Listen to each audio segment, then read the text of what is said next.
Peekaboo. I see playoffs day 2. And yes, this time I'm not on mute, y'all. So, joke's on me. What up, everyone? Good morning at our normal time. It is me, your host, JR, coming to you live, talking about day 2 of the playoffs. We were going to recap all of the, let's just call it nonsense. There was only a little bit of mayhem yesterday. We'll get to that in just a bit. We're going to preview today's games, and also, well, before we get too deep into that, he is risen, y'all. He is risen indeed. Happy Easter, y'all. Some of you guys are going to miss this episode, so you can go ahead and recap that once you get off from your activities. Some of you are going to decide to be with family all day. I am with you on that. I was fortunate to have my game yesterday. And we're going to have some people come on, and we're going to have them talk about that game yesterday, preview some other games. We had Rick come on yesterday to help preview the Houston game today. So going to be a little bit more about that today. It's going to be nice. After we get off here, I'm going to go enjoy time with my family as well. Going to get out and go to our morning service, get the kiddo ready. So overall, thank you guys for tuning in this morning. I know you guys are all getting ready, listening in the background, hearing me yammer while you figure out how to do that double Windsor. I got a YouTube video that I refer to anytime I forget about that. Get your pastels out, all that good stuff. Okay, so yesterday was battle of the middle seeded teams. So we got 2 7s and 5 4s and 3 6s yesterday. So we kicked it off with a game that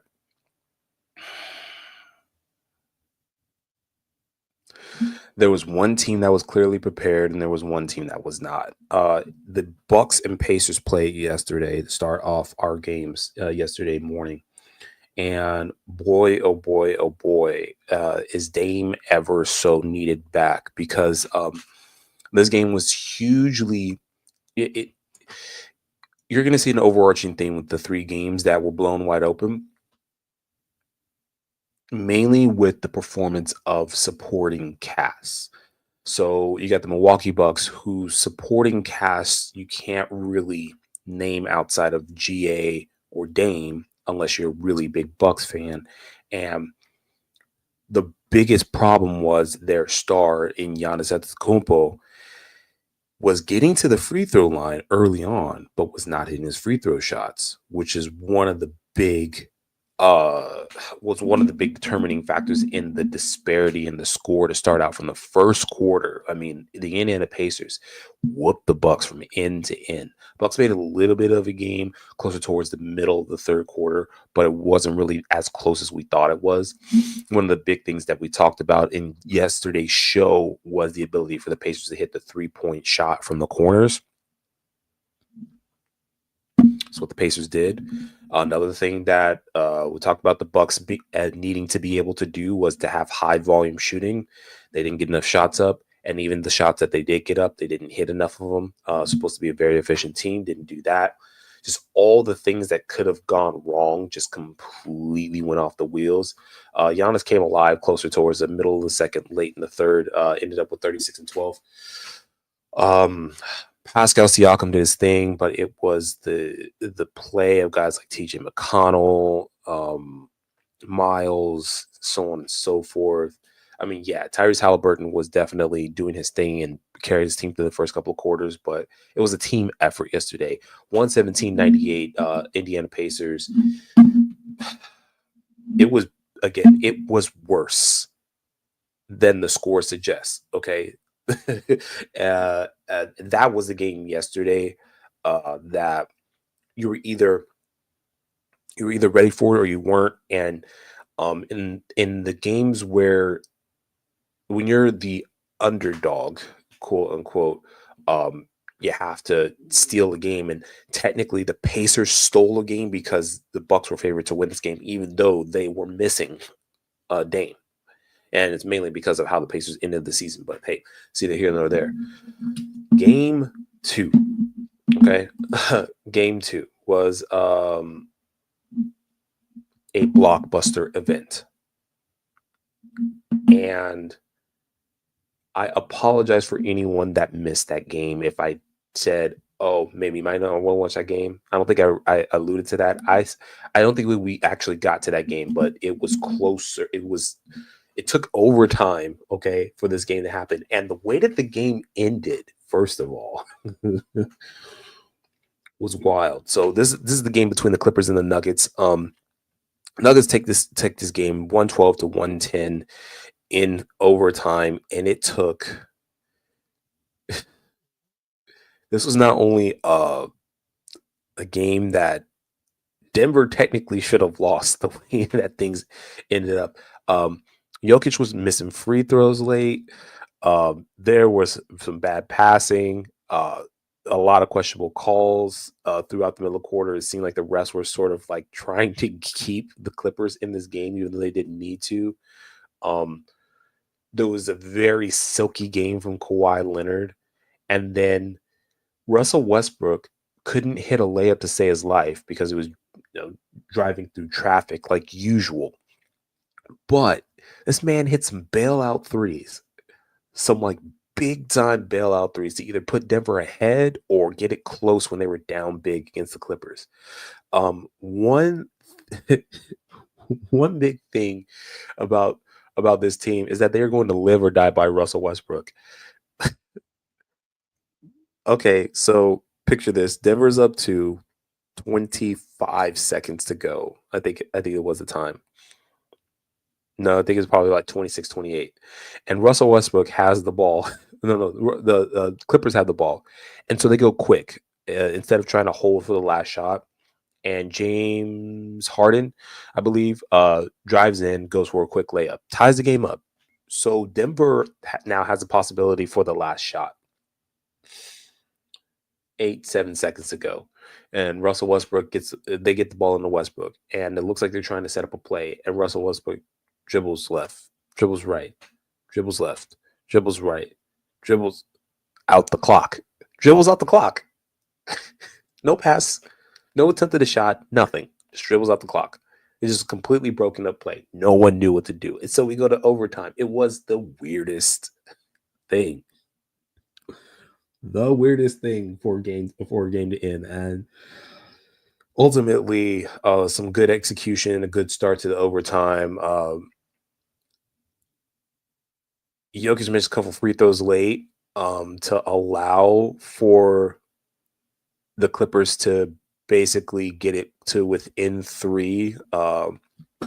Denver went to 112, 110 overtime, and a lot of us were holding our breath because you have those Lakers fans that are still remiss about what Denver said and did to the Lakers franchise over the last couple of years. And so they were, hoping that the Denver Nuggets would lose. Not so much rooting for the Clippers, but yeah, rooting for the Clippers.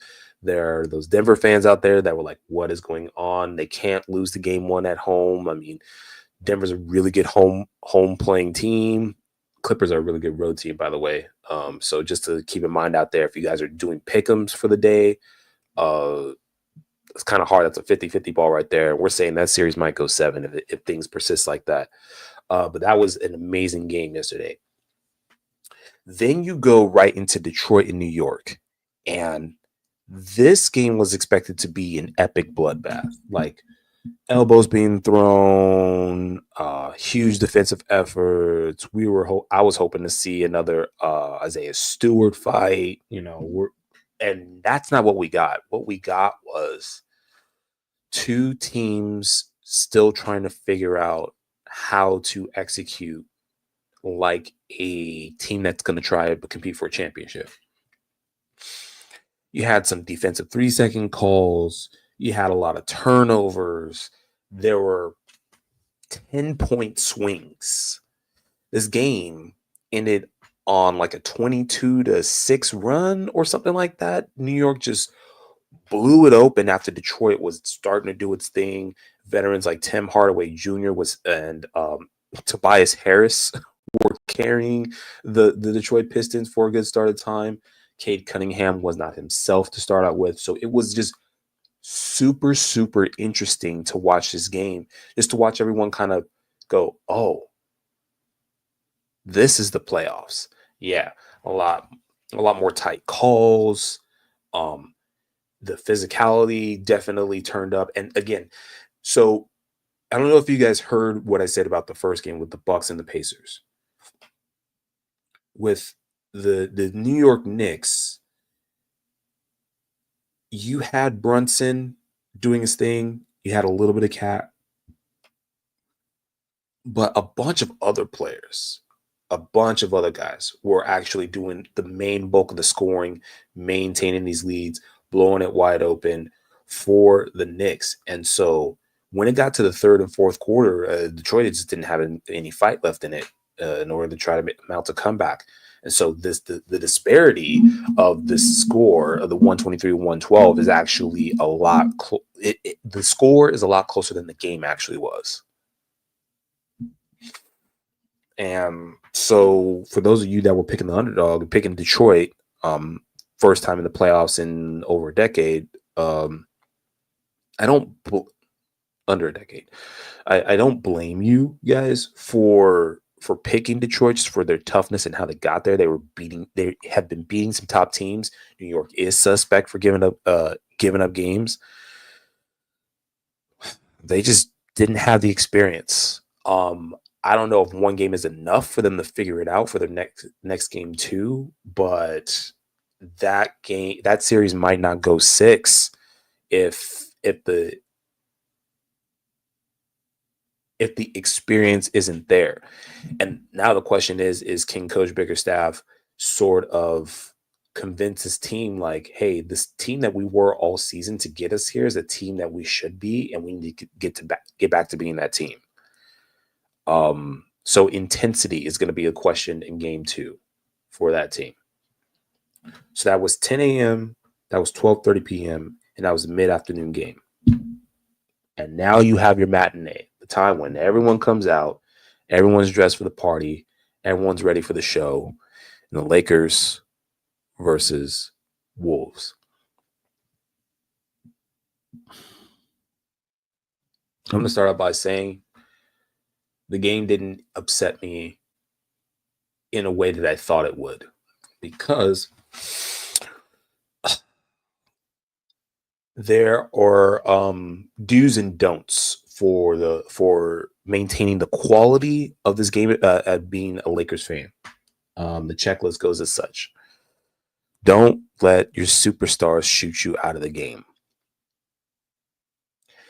I'm going to say that one more time: don't let your superstars shoot you out of the game.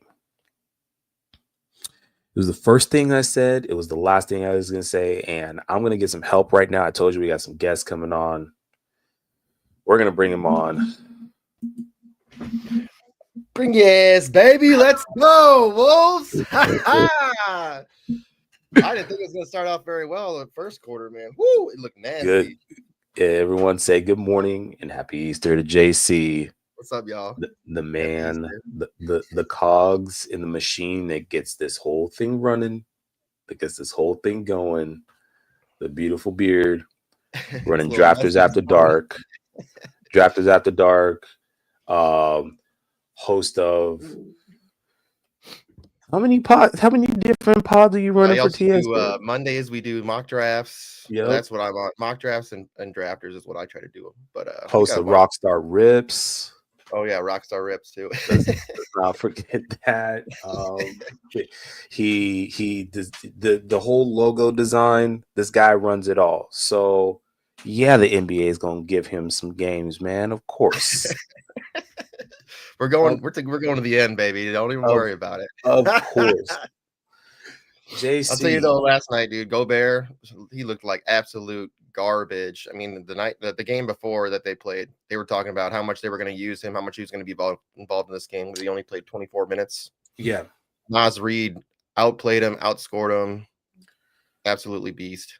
The thing is that all right, so again, we're starting to talking points. I said for the Lakers, don't let your stars shoot you out of the game, and that's exactly what LeBron and Austin Reeves did. I mean, LeBron didn't score until the second quarter. Okay, on a kind of a feint and one, if you would. And with Gobert on the other side, okay, you're the defensive player of the year. Okay, players that have won defensive player of the year aren't really schemed for scoring. So when Nas Reed outscores Rudy Gobert, it's a no-brainer. Yeah, I mean, Yeah, but there's I don't even think that Gobert had that well of a game. I think he had 6 rebounds. What else? 1 assist, 2 they didn't. points. That's the thing. Bro. You guys didn't need him. Even okay. So take the outlier of the 3-point shooting. Okay, 21 3-pointers for Oh a yeah. Wolves team that is not prominent in 3-point shooting. That's not part of the forte. And I spoke about this in the notes. I said that the Lakers' interior defense is porous because they don't have a true center. Their tallest guy is Jackson Hayes. And even still, teams are still shooting around 42-43% against contested interior shots on the Lakers. And 79% of the Lakers' points come from inside. So we thought that this was going to be a lot of drive, and a little bit of drive and kick, hitting open threes. But you could already see that it was going to be a weird game when the Lakers opened up 7 for 11 from 3-pointer, and that was the majority of their points. So Rudy Gobert, no matter what happened with this game, Rudy Gobert was not going to be a factor. And it's not, I don't put the onus on Rudy. When you guys started that big run, not just to come back, but to blow the game wide open by double digits, Rudy Gobert did have a couple of key blocks when the Lakers were attacking inside. Yeah. Stop calling those fouls against Rudy after he got those early too. You could already tell, like, yeah, he could have been a factor. He could have done something different, maybe go chase some guys outside, whatever. But he was not going to be a factor in this game. That just wasn't how the game plan was. That's not how the game was unfolding. That's not how things were going to go. So, for all intents and purposes, this game was hand-packed. And I hate saying this, but this was an experiment game for the Lakers, and it was the worst game you don't throw away home games. Yeah. And Luka was the best scorer on that team. He played so well. He was Luka with 30, 36, I think. 30 and 37. 37 and 8 and 1 rebound, but 1 assist, 8 rebounds. Yeah, he had a damn good game. When I heard that Nickeil Alexander-Walker was going to be in, I was like, versus Jared Vanderbilt, that's it. I love Vando to death, but I will take some Nickeil Alexander-Walker all day on this squad. Okay, I don't think we're going to get a game like this. I think we're going to get some closer games. Now, keep in mind, guys, in the series, the Wolves and the Lakers tied the series for the regular season. Okay, in the first game that the Wolves won against the Lakers, in the first game that the Wolves, it was 3-1 Lakers. Let me take that back. It was 3-1 Lakers for the season, but the one loss, the Wolves did the exact same thing this game that they did that game to win the season game. So there is a possibility, there is hope. two different teams played against the Wolves during the season. The Anthony Davis team, and then there is the Luka team. The Luka team did win one game, but that Luka team also got the brakes beat off of them. So we'll see what's going to happen for the rest of the series. But I don't think we're going to get a game like this again from either perspective. I think we're going to get a little bit more Rudy. Jackson Hayes only had 8 minutes. Yeah. So when he said he had a quote, he was quoted during a practice interview where he said, "Yeah, Rudy is my assignment, but not my focus." And everyone decided to run with it and say, "Oh, he's talking about Rudy. He's talking down Talking about Rudy." shit. I don't. That was not the case. So y'all can go ahead on X and run with that if you want to.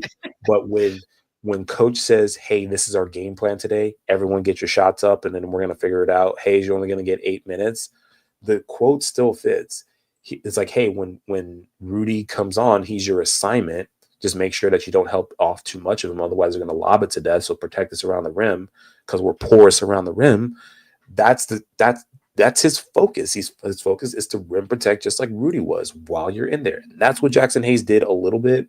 So we'll see what happens. Go back to the drawing board. JJ's really good at getting his team to bounce back after losses, minus that 4-game stretch during the season when they were losing. But hats off to the Wolves, man. Y'all crushed it. Playoff McDaniels is here, baby. Just you know when he's in the playoffs, man, he just goes to the hard, man. He played really well last night too. 25 points, Mm-hmm. 9 rebounds, 2 assists. So I'd say he's having a good game. If he can keep that up, it's really gonna help our team out because when McDaniels is on, it's I got a couple of questions for you for games coming up. I think Rico asked them in the chat. Let me see if I can pull them up. While I do, I got to ask you about the acquisitions post Cat trade.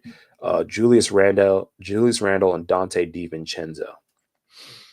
Yeah, I mean, I would say it's not been as great. I mean, Cat he's absolutely thriving, and I think that's kind of what he needed. And all honestly, I think we should have gotten rid of Gobert and kept Cat. I think that Gobert is kind of the issue, kind of always kind of been the issue. Yes, he has his good games, but also he has really really bad games that aren't helpful. He's not. I don't think he's as big of a scorer as Cat was, and that's something that we need. We need to be able to score to keep up with teams like, Lakers, like, big scoring teams with big bodies. Everyone can shoot and score. You kind of need that on our team. But looking at last night, Julius Randle still had a good game, 16 points, 5 rebounds, 5 assists. So I wouldn't say it was a bad game for him at all. So, but DiVincenzo, man, he's got to step it up a little bit here and there, but when he's in, he plays. So I ain't too mad at it, but I am a little, seeing Cat thrive I'm really happy for him. Yeah, and same.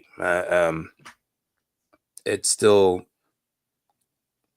I mean, if we were looking at all the things that probably could have panned out for Cat and how it would have panned out for the team, I'm pretty sure that this was more of a focus of trying to get Anthony Edwards to be the leader and the focus of the team, to be the star, and then just have Cat take a back seat. But as big and as important as Cat is, I don't think that it wouldn't have looked as good. No, for sure. I get what you're saying 100%, because Cat was the face of the team for a long time. And then, I feel like ever since his mom died from cancer, like he kind of fell off a little bit here in Minnesota. I think he just kind of lost a piece of himself when he was here. So I think him going to a new place kind of helped him out. What about Lakers catching up while Edwards was out? Okay, so this is what I mean about outliers. Okay, so while the Lakers had opportunities and got it close, it wasn't as close as we think. To be able to maintain leads when you're the Minnesota Timberwolves, and to not be able to overtake a team that is not playing with its biggest star on the court, that's what I'm saying. Says a lot more about the. For the next 5 minutes, I'll stop using the word outlier to talk about the Wolves and their performance. Let's just talk about preparation, because the way you prepare is how you develop your luck. and how you develop the opportunities of things happening. So if the scoring opportunity to blow the doors wide open, if you're the Lakers, presents itself while the other team's biggest star is out. Michael Thompson kept going on and on about who does Anthony Edwards have to help. Well, the class raised its hand, okay, in Minnesota. Mm-hmm. What about the Lakers catching? I'm gonna put this up right now. Okay. What Yeah. what about the Lakers catching up while Edwards was out? Didn't mean much.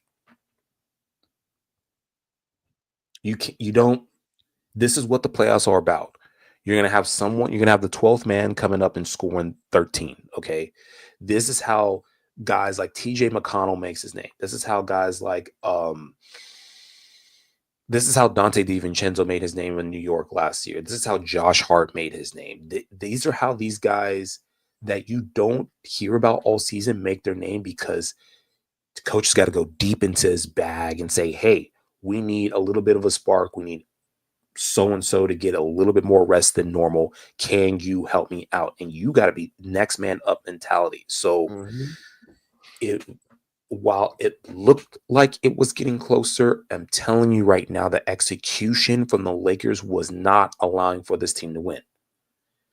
In the And I feel like losses, the go ahead. big losses that the Lakers had, ISO ball, a lot of ISO ball, just flatline, no production from LeBron.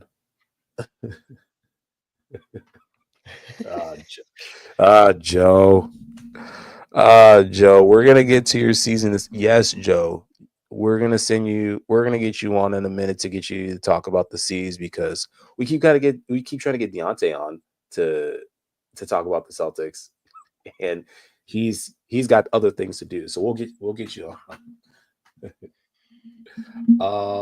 Good info about the C's. He wants a Lakers fan to talk about the Celtics. We're gonna finish the T-Bulls and we'll talk about the Celtics in a minute. But to your point, Lumu,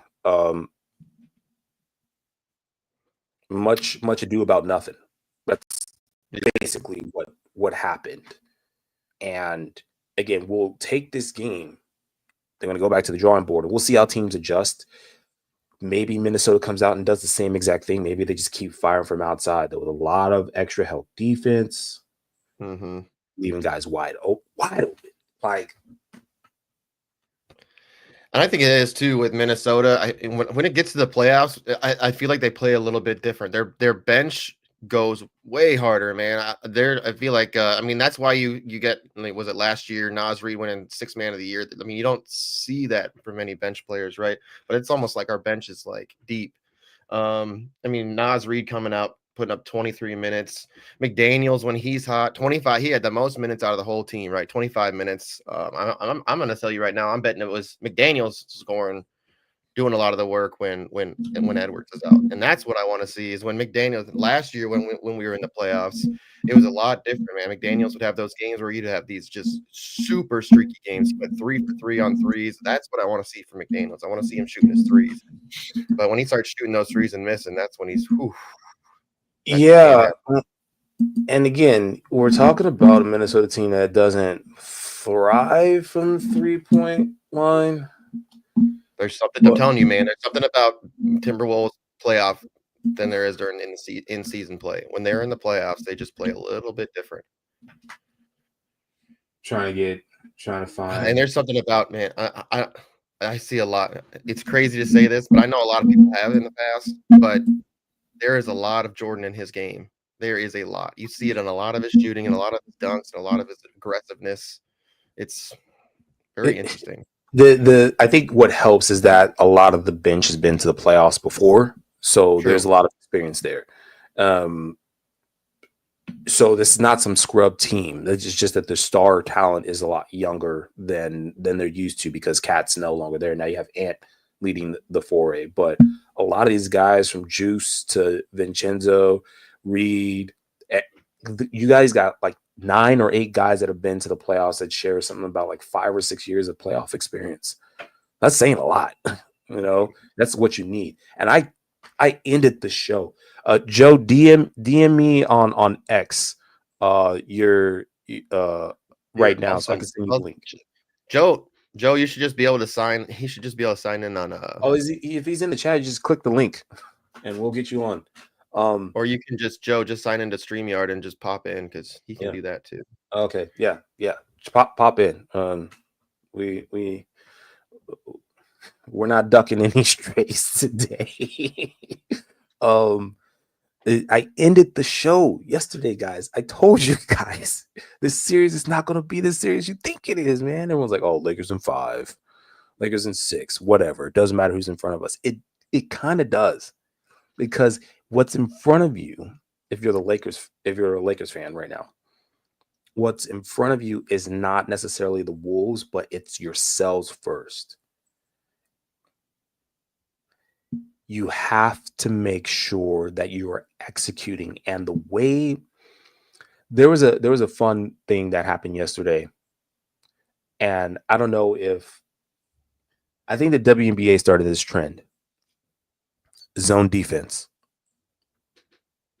Zone defense happened about the middle of the second quarter yesterday, and the Lakers could not get a shot off in the inside. Since then, there was maybe a couple shots and one, if you would, but the reason why I say the WNBA started it, because I like to take jabs at all the men out there are like, oh yeah, the women can't play ball, it's not watchable. Well, why are the men all of a sudden going back to a zone defense? What happened to all that tough one-on-one ball scramble defense? Oh, That we just don't don't do work. zone anymore. The machismo, we don't do zone anymore. Well, guess what? The zone is back. And the zone works. I'm gonna tell you that the defense hasn't been working the way everybody's been playing in the NBA lately because it's scoring's too high. It shouldn't be that high. To say this, the NBA tried to shoot itself in the foot by increasing the Yeah. frequency of defensive 3-second calls. So like when you're, in that 2-3 zone. Sorry, let me point it this way. You're in a 2-3 zone, right? So you got your center or whoever's coming on and playing in the post has to basically be within an arm's length of an offensive player. So when the team and then the team will try to balance that out and try to get that defensive 3-second call by playing 4 and out. So they'll try to stay away from that center to try to get the center to be either the center you have to pull from the paint, or they'll just commit to the spot in their zone and then risk getting the call. Well, I think referees are starting to call that less frequently because of the scheme and saying, oh, players out of play or whatever.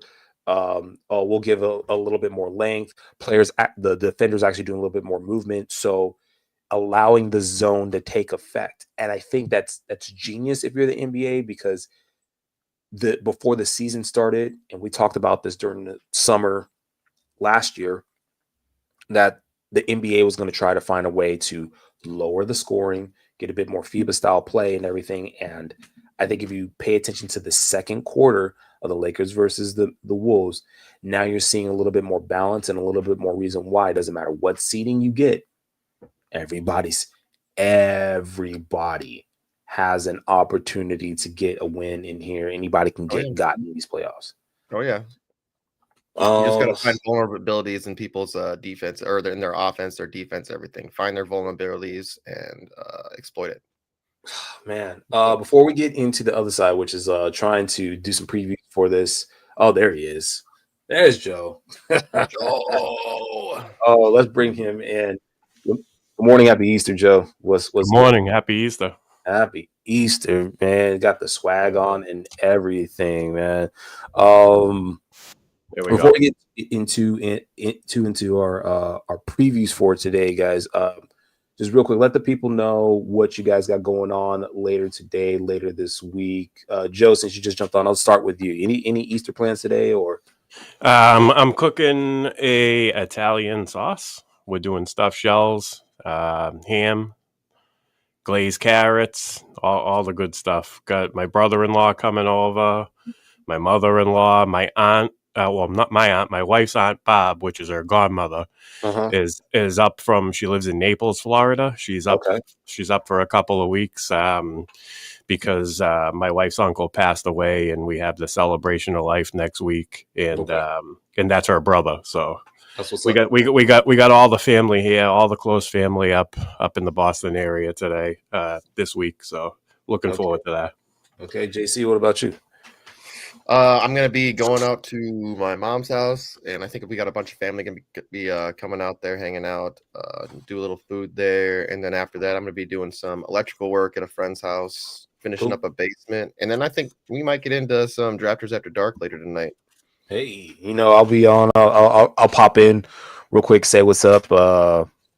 See if I can get a couple minutes in there just to say hi and talk about what's going on. And after this, I basically get to do the what do they call it? The Chinese fire drill, where you got to scramble and get ready real quick. I got to press some clothes. We're gonna try and get out of here like half an hour after the show is over, so that way we can get to service because there's a lot of stuff going on in the city of Santa Cruz right now, which is clogging up a lot of the roads, causing places you should be getting to in 15 minutes. It takes about an hour now. So we're trying to make the 10 a.m. service. Gonna do that, come back, cook a little bit, let the kid do a little Easter egg hunting. Oh yeah. Whole shebang.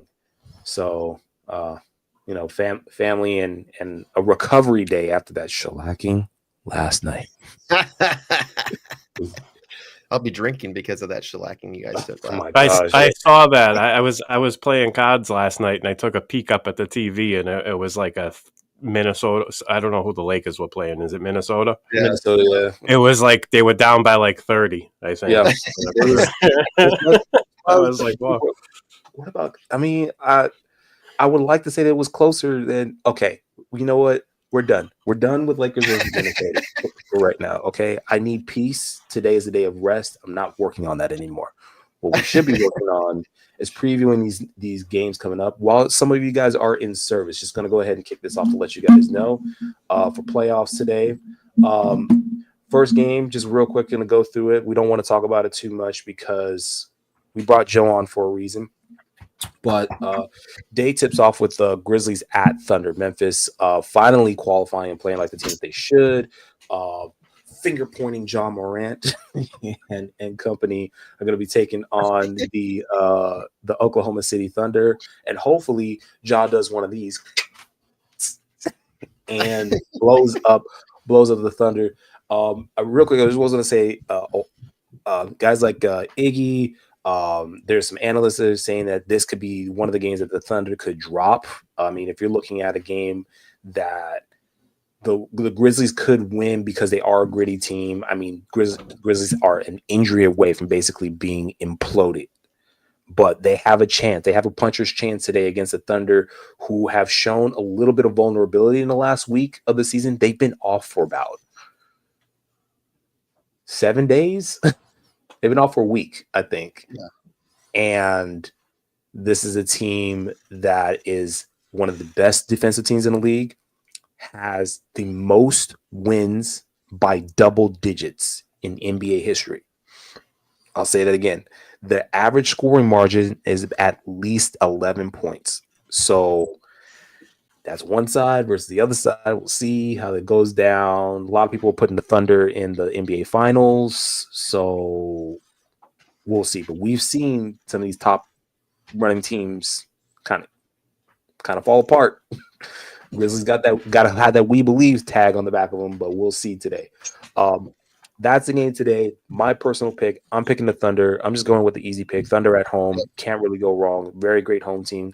Good road team. But they're going to be playing while we're enjoying service. So we'll find out what happens after we give God his blessings.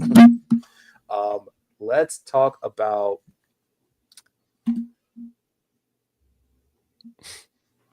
two versus 7. I work with 2 Celtics fans. One of them might be tuned in right now. Adam, if you're out there, was good, Mr. Soul Surf. And I said, the worst thing that could happen to you guys is if you get the Magic. I was just going to ask you, Jay. I know the Magic were a problem last year, but I haven't paid attention this year. How'd they do against the Celtics this year? Do you know? Not the same team. Not the same team. And I'm going to tell you right now, the only reason why I said that they're going to be a problem is because the Magic play big and slow.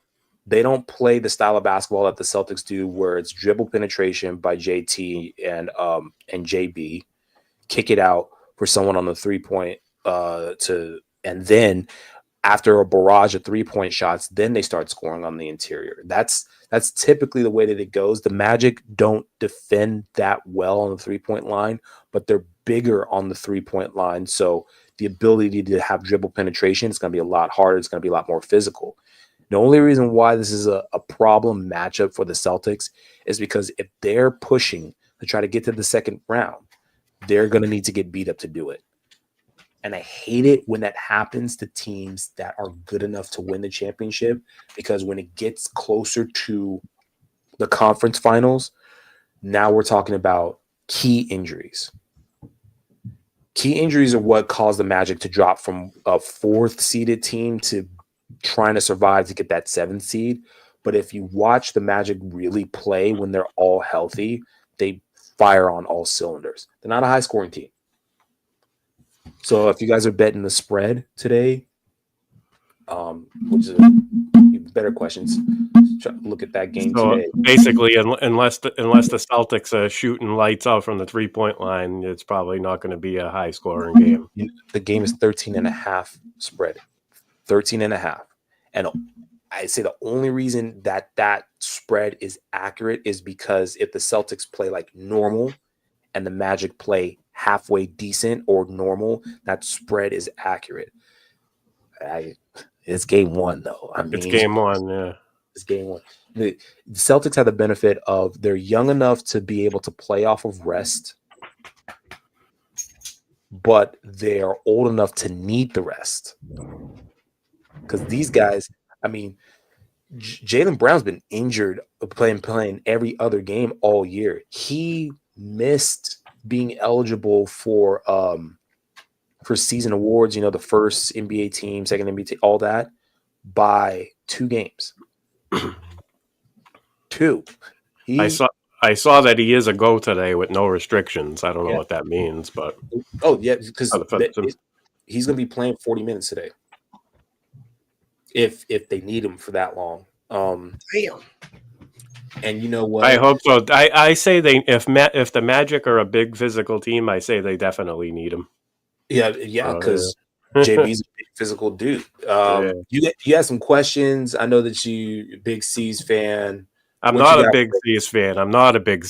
That's the thing. I'm not. That's the only. I don't like Jason Tatum. I don't like the Celtics team that we have.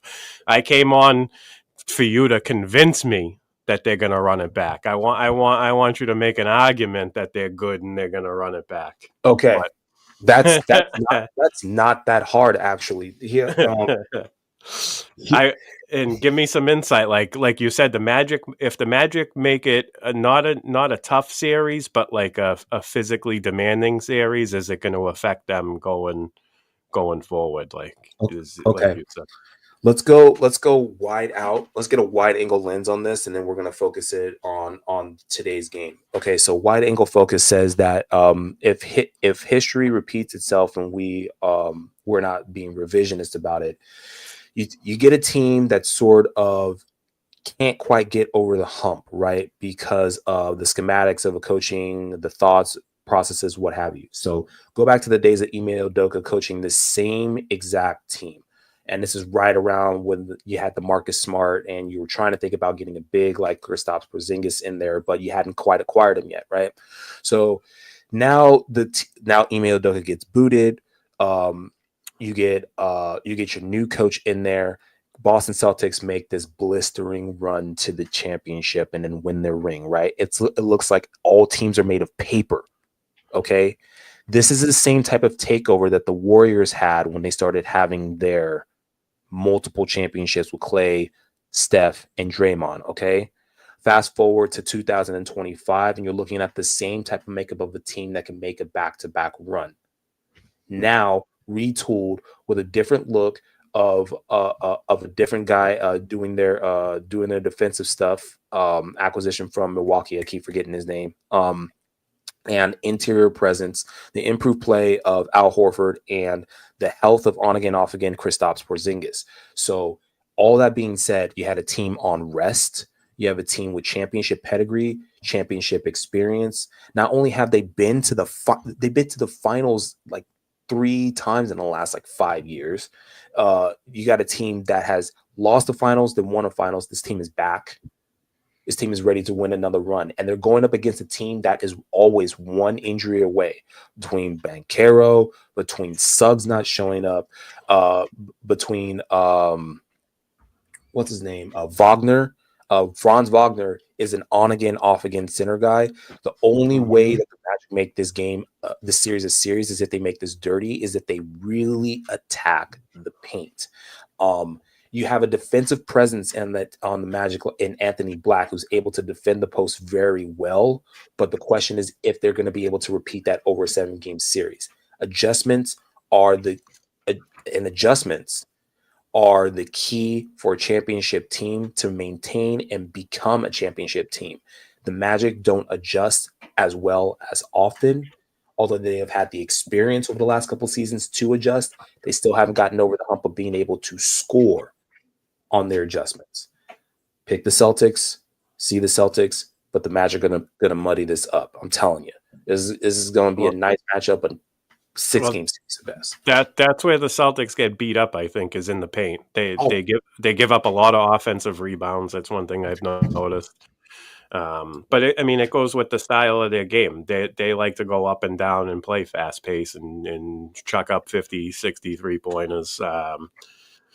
So I guess it kind of cancels out. And like you said, the Magic probably don't have enough firepower to use that to dirty it up enough to really give the Celtics a prop, like make it go 7 games. The Magic acquired Kentavious Caldwell-Pope this season to try to add some veteran depth and 3-point shooting.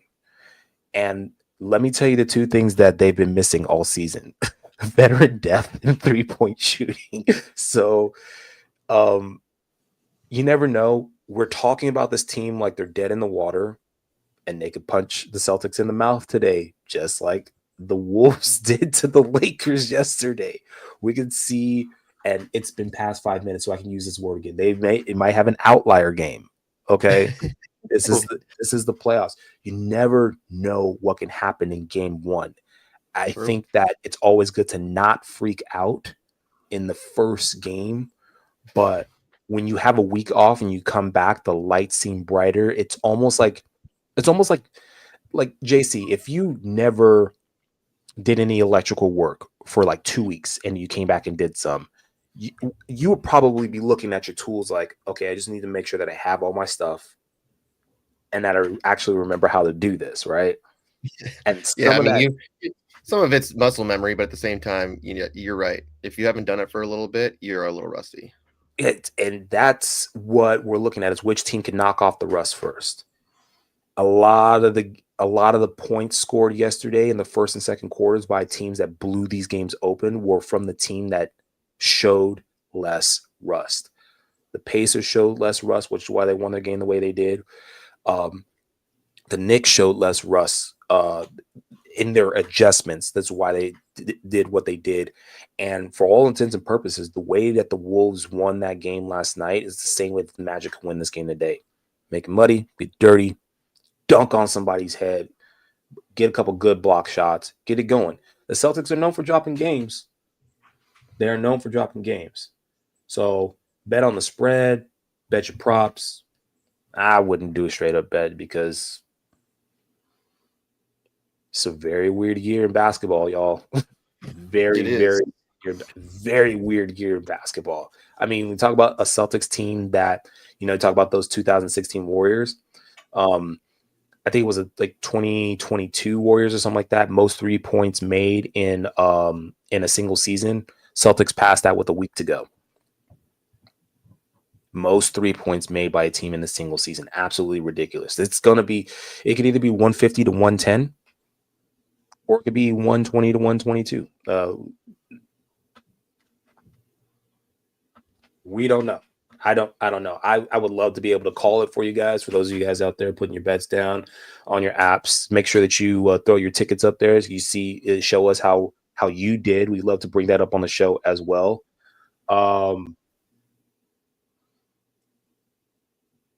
Watch recaps, you guys. JC, Joe, make sure you guys watch recaps when you can, because we're gonna get back to this later on this week. There are gonna be some game twos that are gonna be played. We're not gonna be able to talk about them. Maybe we might have a short show or something like that. So can I throw in a little something like an outside fact? I think there's an outside factor that might come into play in today's game. Not who yeah, it is who, the home crowd. So this weekend is Patriots Day weekend. Boston Marathon is tomorrow. So I'm gonna say that building is gonna be jamming today. Yeah. Because we get emotional over this weekend. You know what Boston I mean? is strong, yo. This is a Boston. bit. So that building could be banging today, and gosh, the Magic could get blown out of the water. I'm not gonna lie. Also, I do got one more question for you, because I'm concerned about this, but I want your opinion on it. Kristaps Porzingis, can he make it through a whole playoff without getting banged up? Are you worried about his endurance throughout the There are playoff? 3 paths to Kristaps Porzingis being able to win 16 games and play throughout the playoffs. The first path is the easiest path. It's purposed rest. Okay, so playing him in limited minutes in the early rounds and increasing that load as the rounds go on. The second way is what I like to call the outlier. He just stays healthy. Like, there's no matter what he does, no matter how much he gets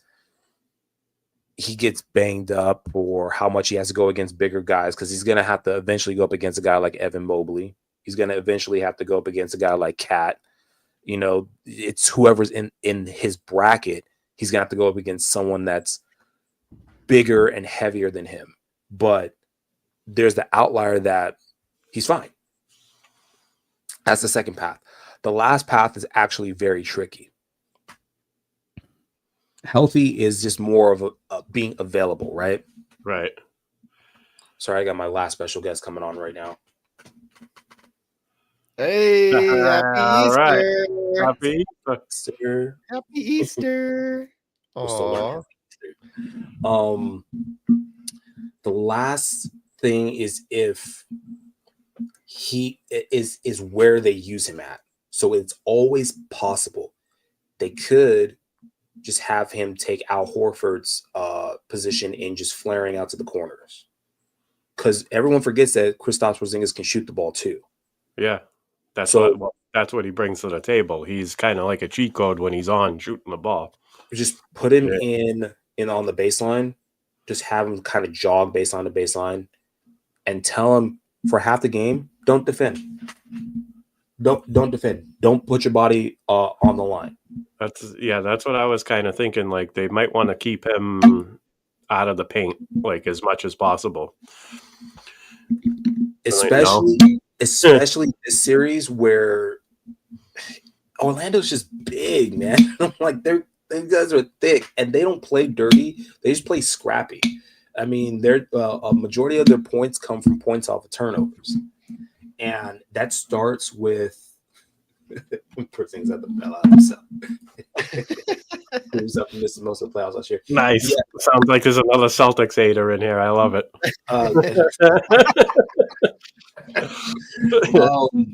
But as far as Porzingis is concerned, I don't think.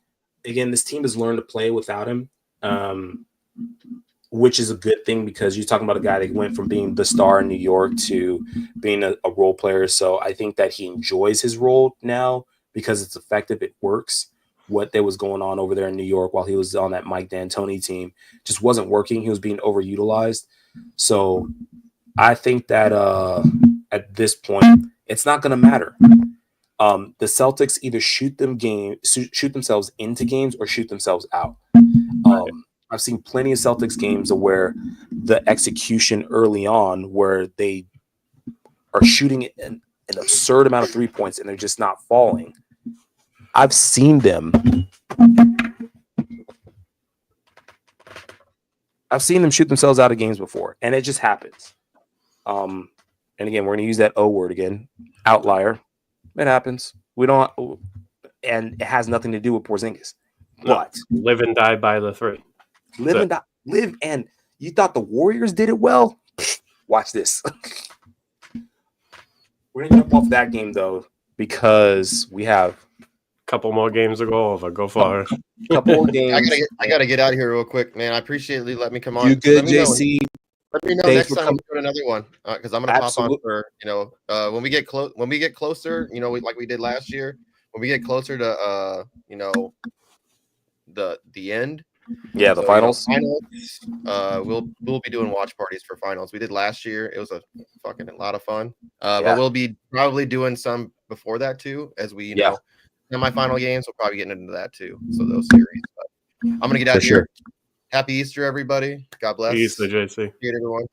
Keep grinding, JR. You're killing it. Bye, little girl. Happy Easter. Happy Easter. Sorry, she keeps muting me. Give me 1 second. She's just here for the fun. She's like, Dad. All right, for the vibes. We're going to close out the show. We're going to go ahead and hit these other two teams real quick. Appreciate you, JC. Take care. Let's see who we got. Where did my... All right, so we got Miami Heat, the only 10 seed, making history at Cleveland today. They're going to be the afternoon game. The only question for that series is, can Tyler Hero be the Tyler Hero that he was for those first two games? My thought is no. Cleveland has too much backcourt defense in order to allow that to happen.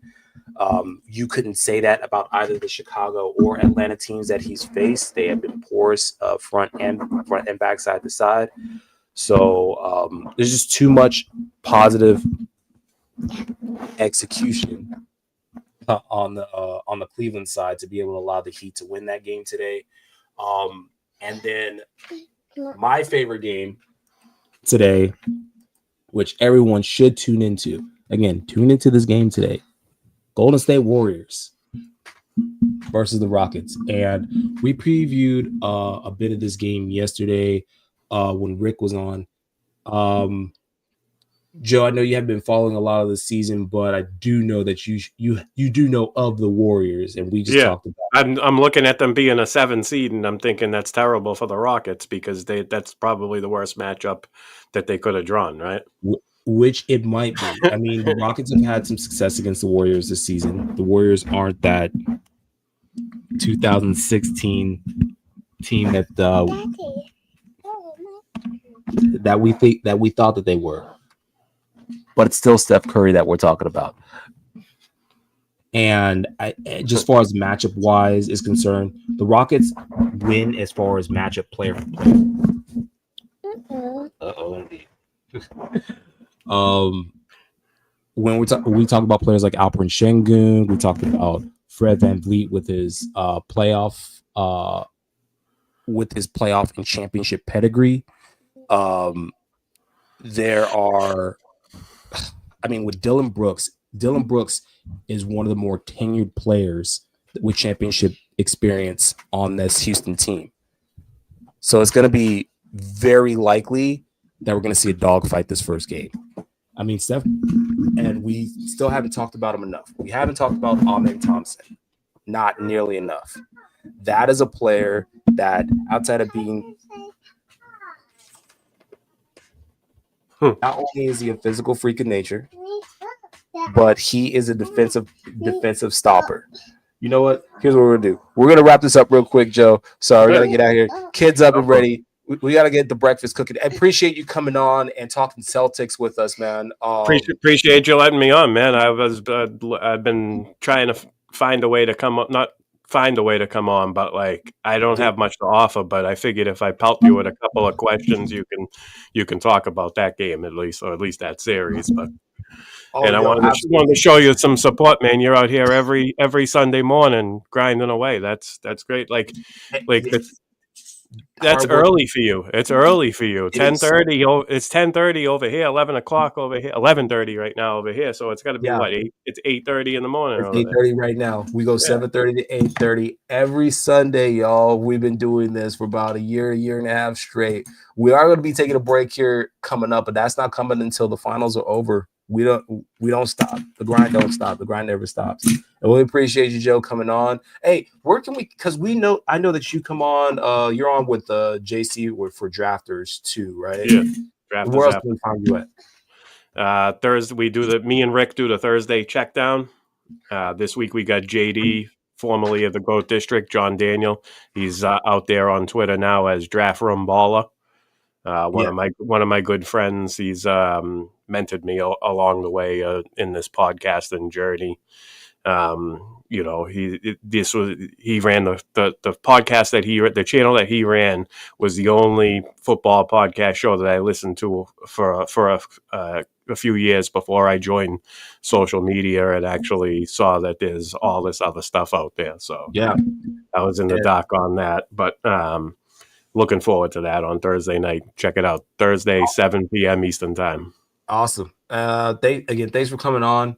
This is the TSA Hoop Show. And again, if you guys have any other questions, concerns, you want to throw up some comments late, we will definitely get to those. Enjoy your day today, whether it be hoops, whether it be food, whether it be your family, or you're just resting, all the above, man. Love, peace. We out of here, y'all. Holla.